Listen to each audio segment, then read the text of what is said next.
If you've missed any episodes to this tutorial, please find the full playlist in the description. Today we are going to create boosts.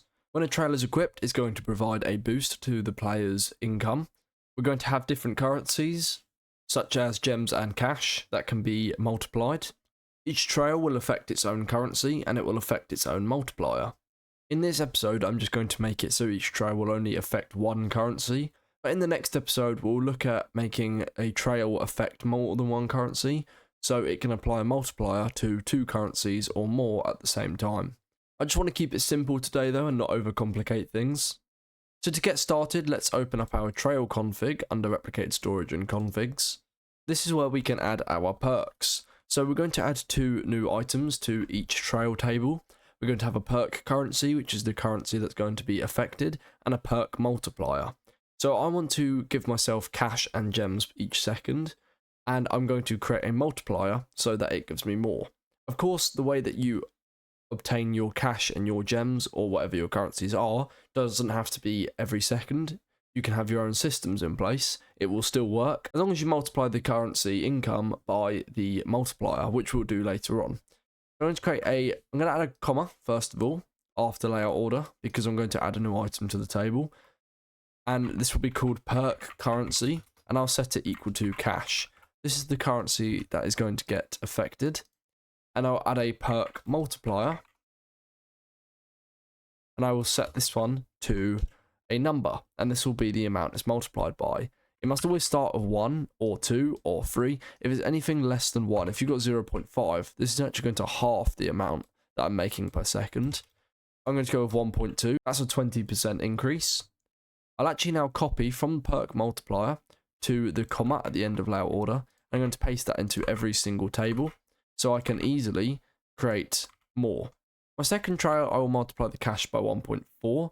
And for my third trail, which is my blue trail, I'm going to multiply gems by 1.4.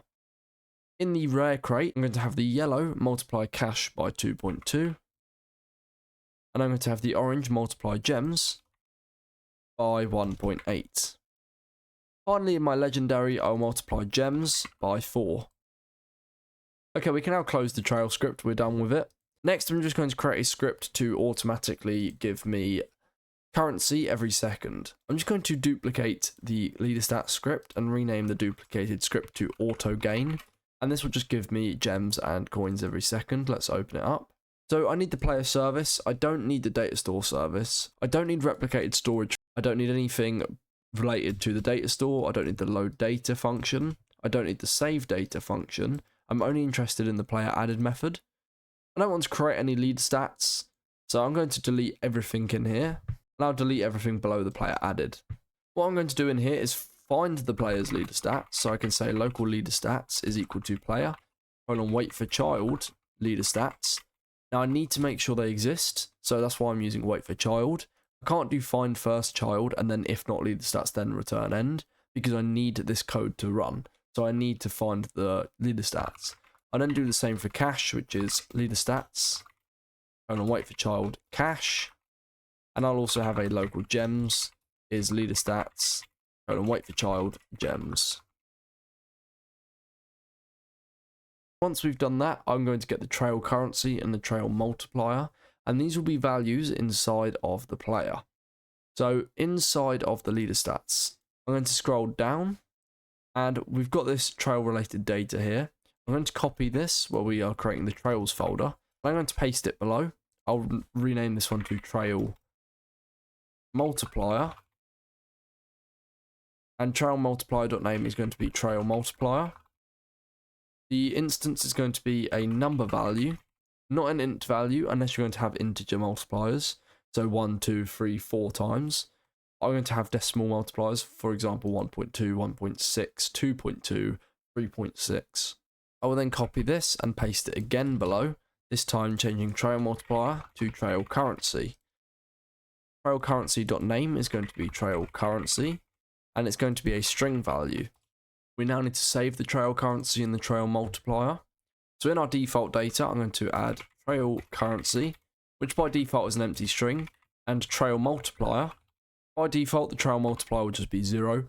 I'm going to handle some logic separately about the trail multiplier, so don't worry about it being 0. We can skip everything in the load data function, that doesn't matter. In the save data, however, we need to save the trail currency and the trail multiplier.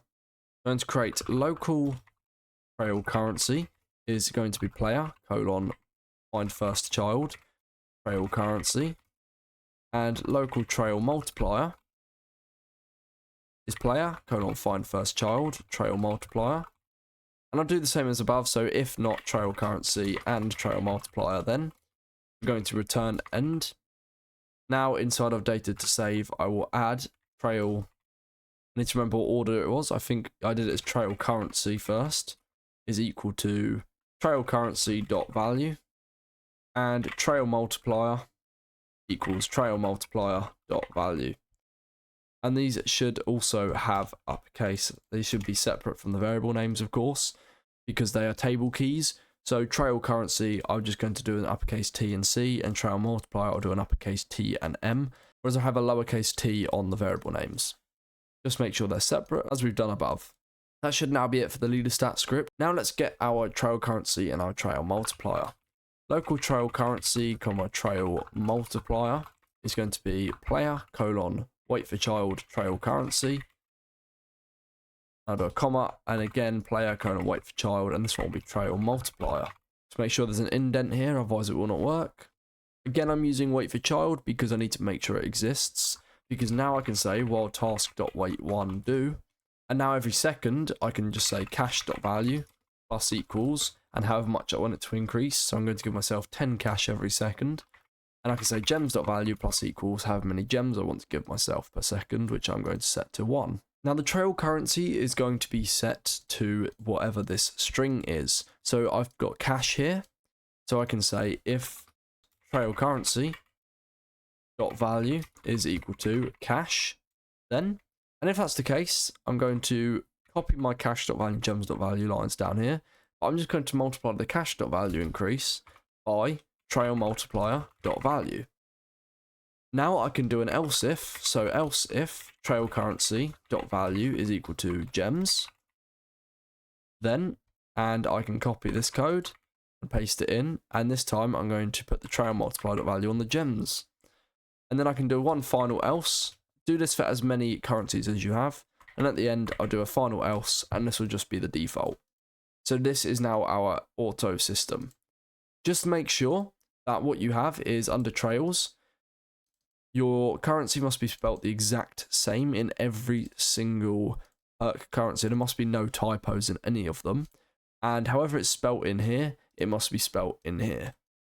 Make sure they are correct. This is something you will not get a warning on error in your output for. So if this isn't working and you are doing this system, it's probably because your cache and your gems or whatever currencies you're using don't match the exact name of the trail that you have equipped. Okay, I'll close both of these scripts up now and press test. And you can now see I'm getting 1 gem every second and 10 cache every second. That is working well. We'll test the multipliers later on. Now we need to open the inventory manager.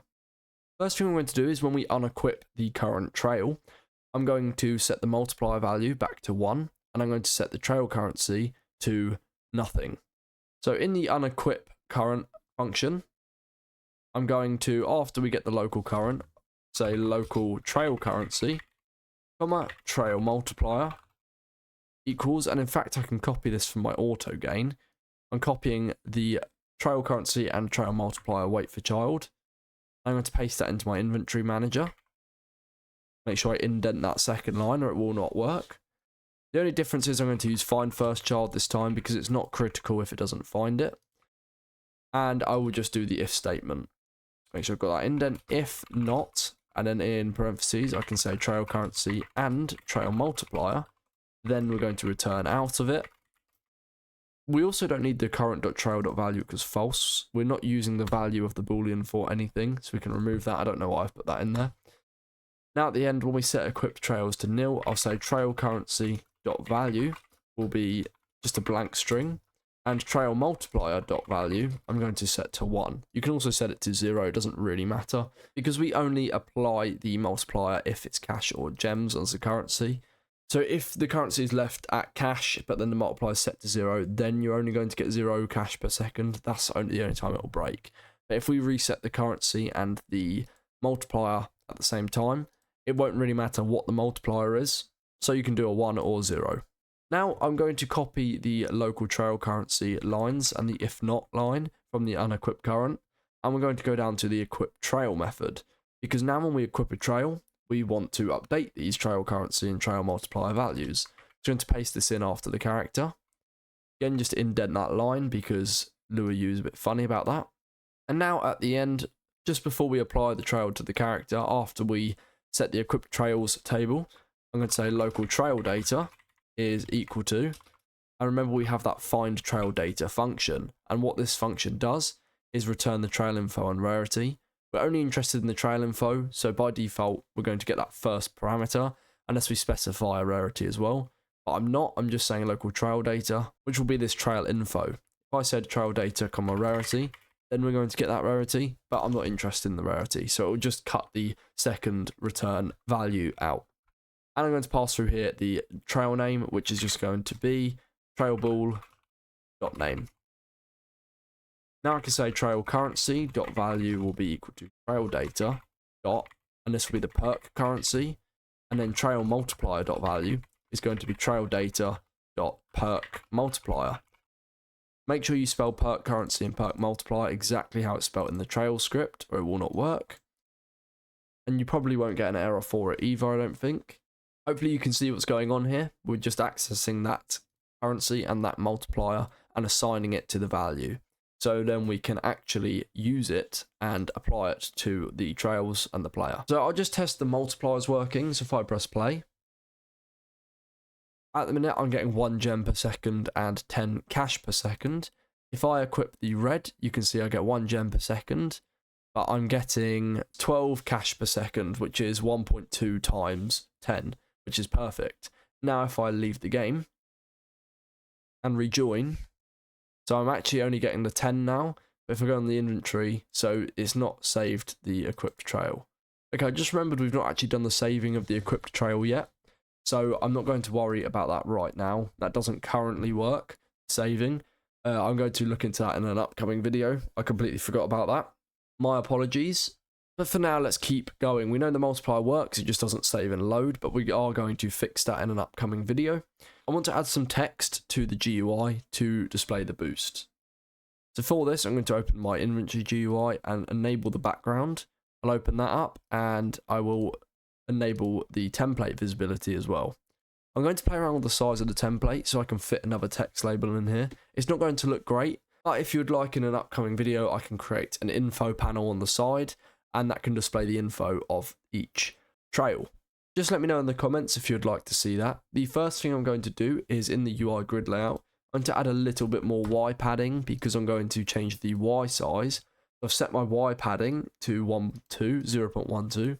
I'm going to set my cell size Y scale to 0.45 instead of 0.35. It goes quite stretched now, and that's fine. I will go to the header text and just shrink it a bit. I'm going to go to the delete button and just play around with the size of it a little bit. And it's getting a little bit cut off there by that top bar. I might have to play around with that. So what I'll do is just drag that up a little bit. And I'll get the scrolling cover and drag that up a bit. There we go, that's better. Just don't want it to go behind where the header text is. There we go. Now I'm going to drag the preview up a bit. I'm just going to make it smaller though. So I'm going to make it more of a rectangle than a square. Then I can drag this text up. I might just lower it a little bit in size. I'll duplicate it and drag it underneath. I'll change this text to say something like 1 times cash. I'll just change the color. I'll make it a pink color, pinky purple.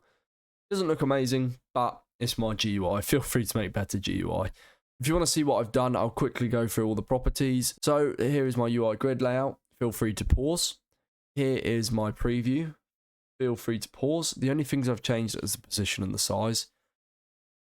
Here's my delete button. Again, feel free to pause on the position and size. Same with the equip button. The header I've just made slightly smaller.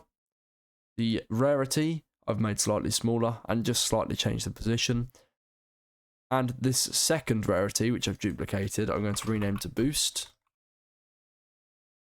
and this just says the boost text. Here's the properties on the side, the position and size, and I'll just scroll down, and these are the text properties.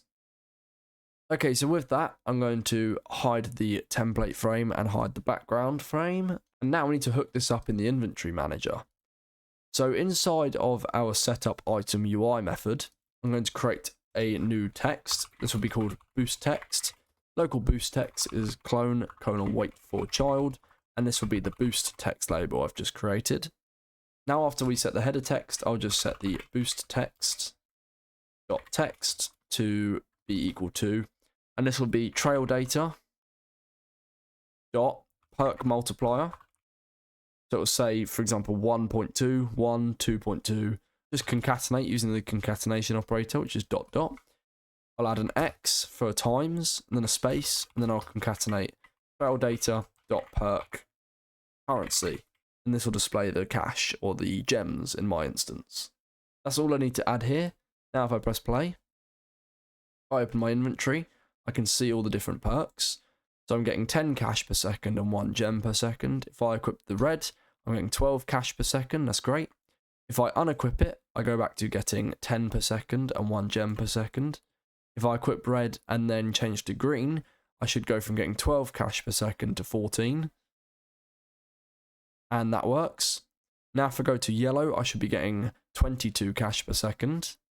Perfect. Now if I go to the rainbow, I'm going to start getting gems per second. So my cash per second will go back to 10, and my gems per second will go to 4. So I get 4 gems per second, and I'm getting 10 cash per second. Perfect, and it works. Now if I delete a trail, it just removes it and goes back to default. So I hope you found this video helpful. If you did, please leave a like and subscribe for more tutorials. We have a Discord server, which you can find the link to in the description, where you can ask for programming help, help others, or just chat there. You can also leave feedback on our videos and channel. Thanks for watching, and goodbye.